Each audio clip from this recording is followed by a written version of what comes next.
నమస్కారం. సర్వస్వము కాపాడే శ్రీవారి పద పూజలు సందర్శించే భాగ్యం భక్తులకు కనువిందు.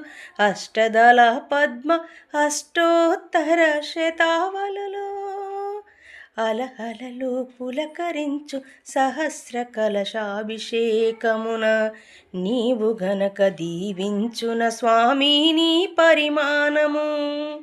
స్వామి నీ పరిమాణము ఆ కన్నులు కృపా కటాక్షాలతో ఆనవాళ్ళు తిరుపావళకు నమాజోర్నితాలో గోవింద హరే గోపాల హరే గోవింద గోవింద గోవింద గోవింద గోపాల హరే గోవింద హరే గోపాల హరే గోవింద గోవింద గోవింద గోవింద గోపాల హరే.